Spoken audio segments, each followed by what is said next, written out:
warahmatullahi wabarakatuh. Nama saya Devi Dwi Panes, dari jurusan akuntansi STIL sama Siro semester 6. Saya di sini akan menjelaskan materi dari mata kuliah pemeriksaan akuntansi atau audit, di mana saya akan menjelaskan seputar audit keuangan atau audit laporan keuangan. Hanya beberapa yang bisa saya sampaikan kepada orang tua saya nanti, di mana beliau juga memiliki usaha kecil-kecilan seperti jualan sama ke warung, untuk mengetahui kurang lebih tentang audit keuangan. Untuk pembahasan tentang akuntansi audit atau audit keuangan, di mana jadi audit keuangan itu atau audit laporan keuangan adalah penilaian atas suatu perusahaan atau badan hukum lainnya dalam laporan keuangan untuk mendapatkan hasil laporan keuangan yang relevan, akurat, dan disajikan secara wajar.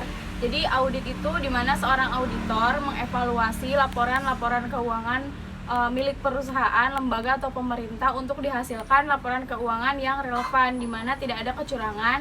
Jadi sesuai prinsip-prinsip akuntansi atau aturan-aturan yang berlaku. Tuh, gimana?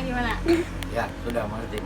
Enggak, kalau misalnya bisa dimengerti, setahu Bapak, audit itu apa? Itu evaluasi keuangan, ya istilahnya mengecek masalah keuangan. Mengecek keuangan yang dimiliki oleh perusahaan. Ya, jadi dia tidak ada kecurangan atau unsur-unsur kecurangan yang disengaja oleh pihak-pihak yang ada di dalam perusahaan tersebut, di mana nanti laporan-laporan keuangan ini secara relevan atau wajar atau bersih bisa langsung disampaikan kepada stakeholder di luar perusahaan seperti pemberi dana, terus pihak eksternal yang mana nanti untuk kedepannya bisa melanjutkan perusahaan untuk bisa berjalan atau berlangsung.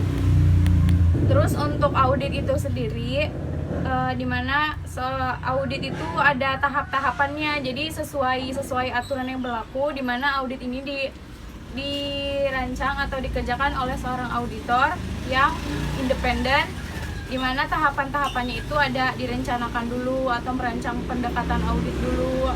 Terus nanti setelah itu ada uji pengendalian, ada uji substantif yang harus dilakukan oleh seorang auditor.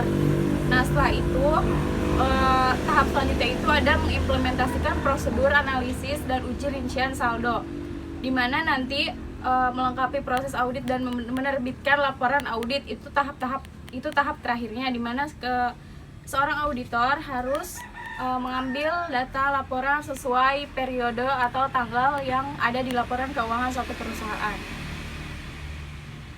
Jadi gimana, apa yang bisa Bapak tangkap dari yang saya jelaskan?